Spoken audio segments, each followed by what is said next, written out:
want to welcome all of you, but particularly Mayor Bowser and our allies from the cities and counties of the United States. And I want to assure you that we are still in time to get a tax product that will be fair and will be productive for cities and counties, because this bill has to go to conference.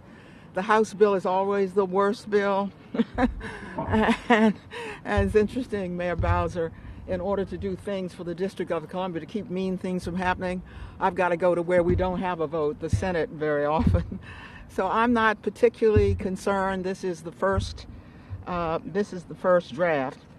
But we need to pay very special attention, because what the House gives in the short term will be lost in the end of the 10-year time frame, and taxes for cities, for residents of cities and counties, will go up.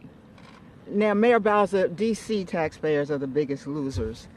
And if any of you live where the cost of housing is steep, you too are big losers. But we need to lead the pack, because 40% of D.C. residents or taxpayers take the state and local tax deduction. 35% of all D.C. mortgages are more than $500,000, so that reduction from $1 million to $500,000 hits us and makes us number one in the nation, not because we're rich, but because people's wealth is all in their homes and in their property, and they pay taxes on it to match. The Republican plan leaves D.C. residents with the highest tax increase in the nation. That's why we're going to stop it. This is very important to bear in mind. It is not true that states with lower state and local taxes than many of our cities and counties fund the SALT tax deduction and deduction in the tax code. The balance has been struck in the tax code because states with high state and local taxes tend to pay the highest federal taxes and act as donor states to states with low state and local taxes. We have more than paid our share. The House bill hurts half of the middle class in the country, because half of them will pay more. In the Senate bill, a third of taxpayers will pay more. Even more ominous for states and counties is the regressive financing of the tax proposal, which will force tax increases at the local levels where taxes are necessarily less progressive than the tax code.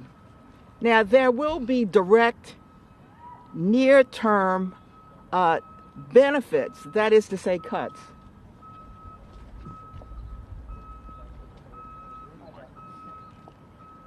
This is us, and this is the trick. You notice that for 1 year, the taxes go down. But please look at what happened during the 10 years that we use in the Congress to decide how to measure taxes. There we go, a little bit of benefit for a couple years, and there we go on that blue line all the way to the very top with the fewest tax cuts and the most tax hikes being necessary. So we will not be fooled over that 10-year period. The regressive financing in safety net will hit in the safety in our safety net will also hit us with Medicare and Medicaid cuts. So I'm working hard also, I must say, to preserve our private activity bonds, and you're going to hear in greater detail about some of these issues I've raised. Private activity bonds, because affordable housing is so scarce in our cities and counties. And for me, it is personal because private activity bonds also fund the economic development, or much of it, that come from my bills that are developing the wharf, which is the southwest riverfront, the southeast riverfront called the Yards, Noma, and Walter Reed. So cutting that cuts economic development. We get it in all ways until the district becomes the 51st state. We lose every time there is a House vote. But that, of course, is because we have no vote on the House floor and no senators. But we lose most when there is a vote on tax legislation, because the residents in this city, the city where we are now, pay the highest taxes per capita in the United States. The House bill increases the district's tax liability. It does the same for cities and counties across the nation. It is still time to fight back, even though this bill is going to the House floor probably on Wednesday. We are here with our allies from the counties and the cities this morning to signal the fight to preserve tax fairness for cities and counties has begun in earnest.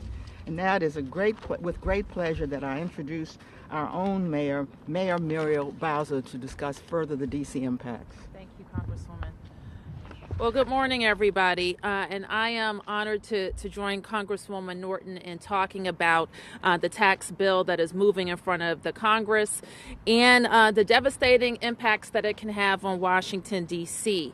I am also pleased to be joined by the mayor of the city of Alexandria, our close neighbor, and my colleague in the U.S. Conference of Mayors, who's also going to speak for the Washington Council of Governments, Allison Silberberg. We're also joined by Irma Esparza Diggs, who is representing the National League of Cities, Matthew Chase, who is representing the National Association of Counties, and Andrew Konichewski, who is representing Americans Against Double Taxation. So you have already heard Congresswoman talk about the impacts of the mortgage interest deductions, which certainly we are concerned about for the many homeowners in Washington, D.C. who will be negatively affected by it. But I wanted to spend a few moments talking about what the Congresswoman also mentioned was private activity bonds. Private activity bonds are sometimes referred to as PABs. And when we talk about tax law, sometimes it gets a little wonky, but PABs have very real impacts in Washington, D.C.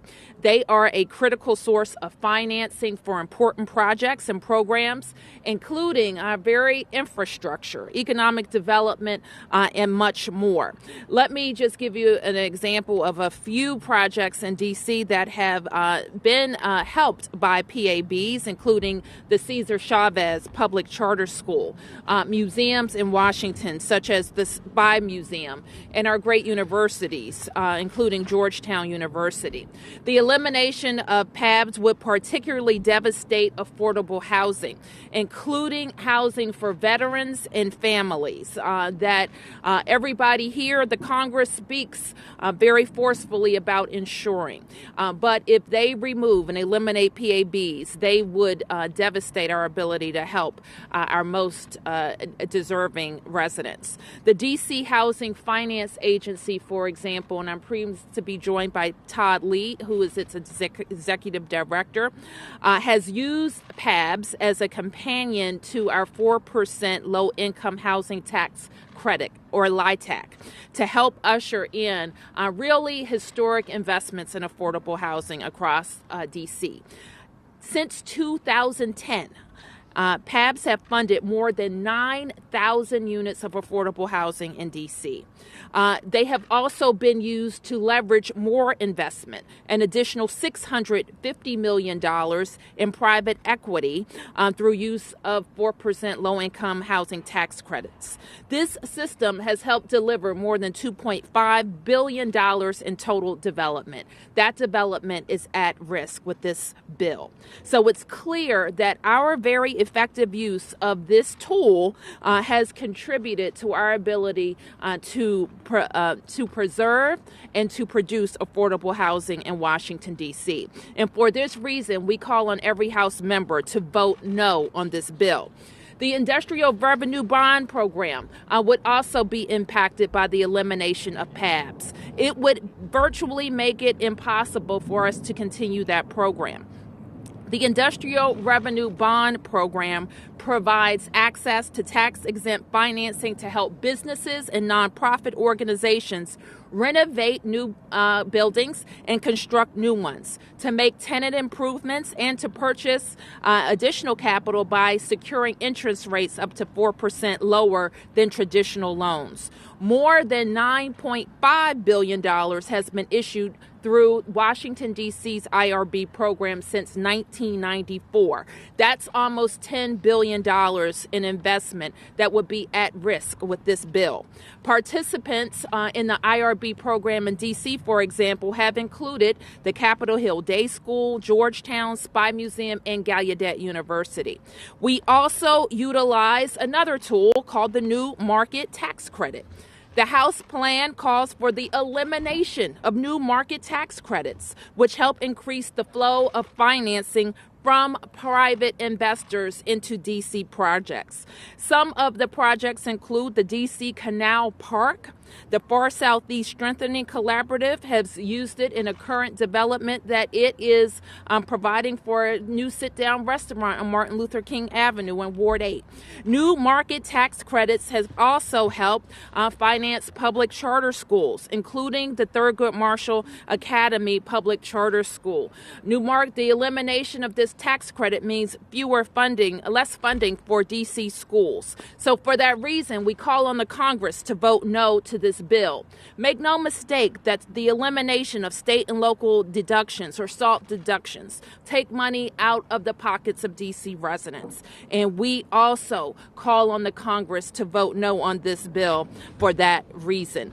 We want the Congress to go back to the drawing board on this bill, to be deliberate, to be fair, and to make sure that middle-class families aren't paying for tax deductions for the super rich and for corporations, and are not able to take care of their mortgages, their student loan debt, or even for teachers who are buying extra school supplies. And so it is very imperative that cities speak up, that counties speak up, and all the members of Congress do what's fair for all Americans. I'm happy now to welcome my colleague, Allison Silberberg. Thank you. You're welcome. Well, good morning. Morning. Thank you very much, Mayor Bowser, for your leadership in putting this briefing together. It's an honor to stand with you and with Congresswoman Eleanor Holmes Norton. Longtime fan of your work. It's always a pleasure to join forces with our neighbors on important issues that affect us as a region. I'm also delighted to stand with the National League of Cities, the National Association of Counties, and Americans Against Double Taxation. Now, not only do I stand here today as the mayor of Alexandria, but I'm also a member of the U.S. Conference of Mayors and the Metropolitan Washington Council of Governments. Both of these nonpartisan organizations have stated publicly that they are asking Congress to preserve the state and local tax deduction. We are all united in our strong concern about the proposed elimination of this deduction, also known as SALT. Now, for over a century, SALT, or the state and local tax deduction, has been a fundamental part of our tax code since the Revenue Act of 1913, which created the federal income tax. The state and local tax deduction prevents double taxation on income earned by hardworking Americans. Without the state and local tax deduction, Americans will have to pay federal taxes on income that's already come out of their pockets for state and local taxes. Those of us in local government have dubbed this proposal to eliminate SALT as the assault tax, because it's an unacceptable assault on our local governments and the residents who live in our communities. 3 of the congressional districts in our immediate area, one in Maryland, and 2 in Northern Virginia, have the highest percentage of residents who claim the state and local tax deduction of anywhere else in the United States. Approximately 40% of our region's taxpayers use the state and local tax deduction when filing their federal taxes. Elimination of this deduction will result in tax increases that vary from $1,000 to many thousands of dollars for our taxpayers. Ironically, corporations will not lose their state and local tax deduction, so this flawed proposal to eliminate the state and local tax deduction would mean double taxation on individuals while allowing corporations to continue using the state and local tax deduction. This is unbelievably unfair as a proposal. The proposed elimination of the state and local tax deduction comes on the heels of a relentless pattern of federal cuts to localities in many critical areas such as education, healthcare, housing, and infrastructure. These cuts have shifted the burden of funding critical services to the localities like mine and Mayor Bowser's, which then have no choice but to raise tax revenue at the state and local levels. Eliminating the state and local tax deduction is not real tax reform. Rather, it would merely be a shift of the tax burden from the local level to the state and local levels. This is a classic shell game, and the American people are not fooled. As we all know, local government is where citizens receive such basic services as police and fire protection, education, and the social service safety net. These services and more, including our obligations to fund our metro system, will be put at serious risk if the state and local tax deduction is eliminated and local governments are forced to cut back on our already financially stressed budgets. And I can speak for myself saying we've already cut to the marrow of the bone. I raise my voice here today to join you in asking the Congress to please preserve the state and local tax deduction, which has been a cornerstone of our tax system for more than 100 years. Thank you very much. Thank you so much. So we're going to hear from our other speakers, Matthew Chase, followed by Irma Esparza Diggs and Andrew Konieczewski. Matthew.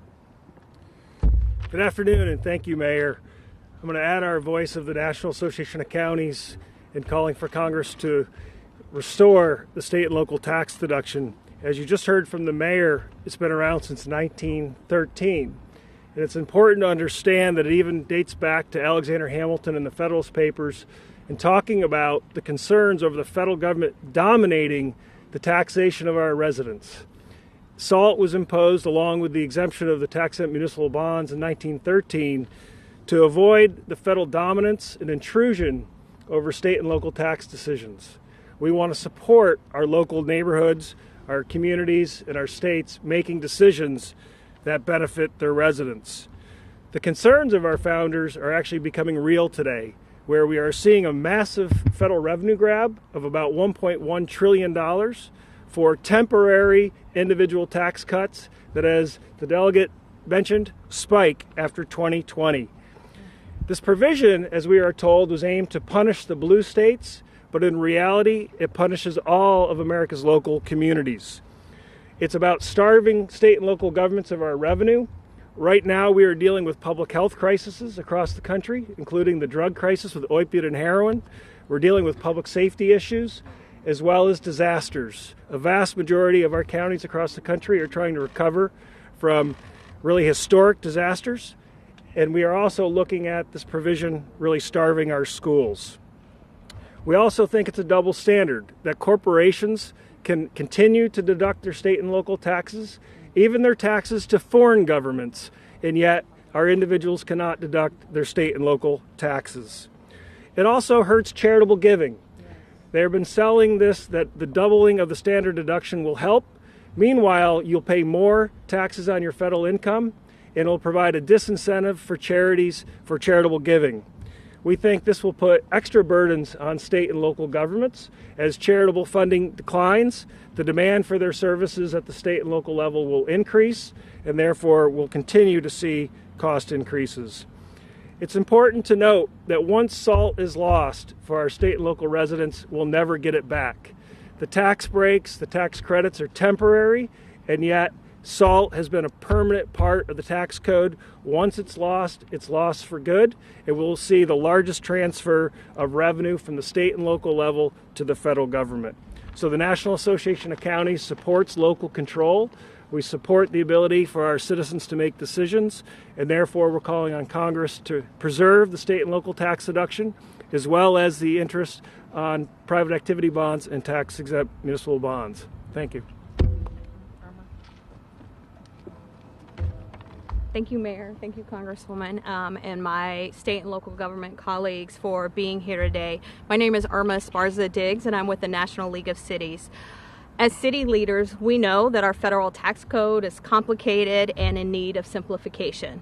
But we also know that double taxing American families and having the federal government place the burden on cities is not right and is not the way to pay for it, and is not the way to move America forward, as cities are really the economic engine of this country. We are here today to thank those members of Congress who understand what's at stake in this tax reform plan, in both the current House and Senate version of the bills. We urge all members of Congress to preserve the tax exemption on private activity bonds.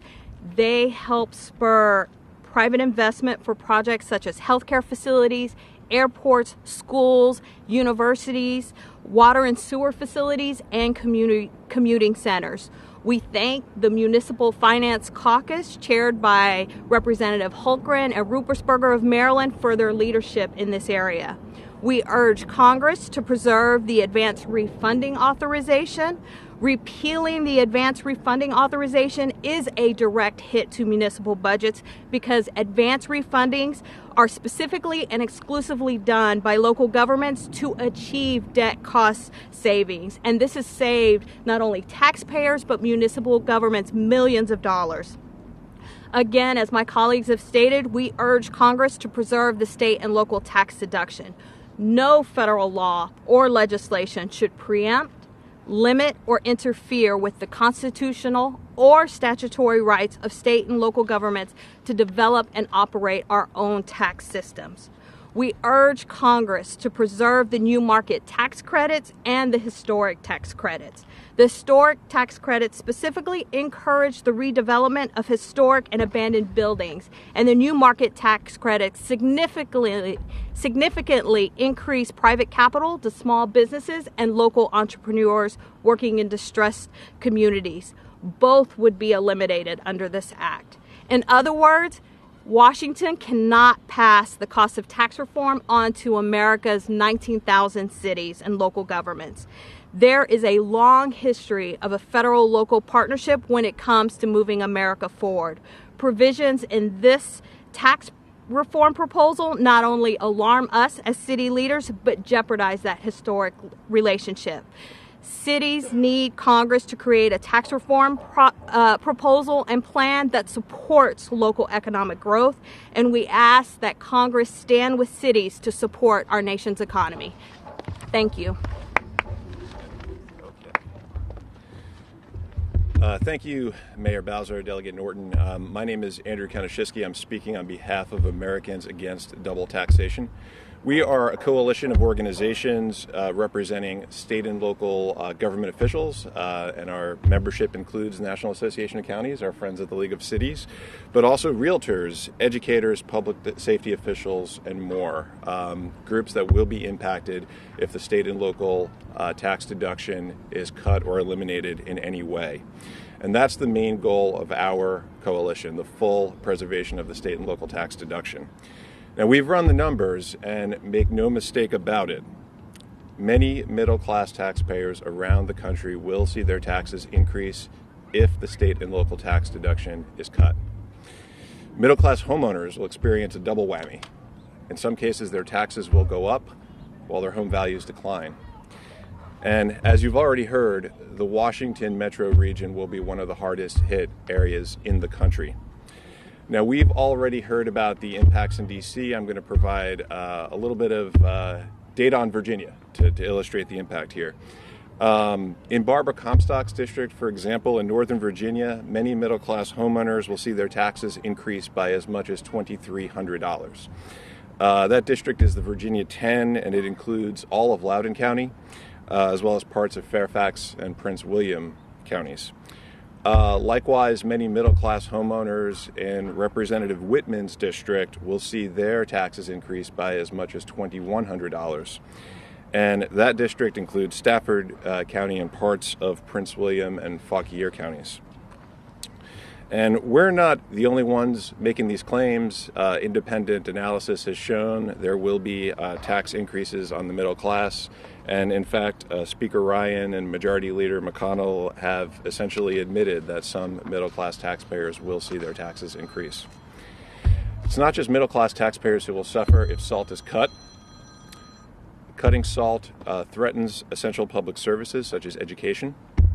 According to a study released last week, in Virginia, cutting the state and local tax deduction puts at risk more than 9,000 educator jobs, and it could lead to $8 billion in cuts to education funding across the state. In Maryland, cutting salt threatens more than 7,000 educator jobs and could lead to cuts of more than $8.8 billion in education funding across the state. And these numbers are based off the House bill. The Senate bill is even worse because the Senate bill fully eliminates the state and local tax deduction. In sum, cutting salt will force taxpayers to pay a tax on a tax, and that is double taxation. Corporations will still be able to fully deduct salt, while individuals and families around the country will not, and that's a double standard. And many middle-class homeowners will see their taxes go up while their home values decline, and that's a double whammy. So we are urging members of Congress to side with their districts, side with their constituents. When you look at the numbers, the only conclusion that can be drawn is that members of Congress, both sides of the aisle, need to support the full preservation of the state and local tax deduction. Thank you. If there are questions for any of us, we would be pleased to take them. As you can see, we have spoken to various issues, and this does get to be technical. But the reason that it was important for you to hear out these issues is that the average taxpayer needs to know which of these issues really hits them in the gut. So if there are any questions, otherwise we thank you very much for coming. Okay, thank you. Thank you. Thank you very much.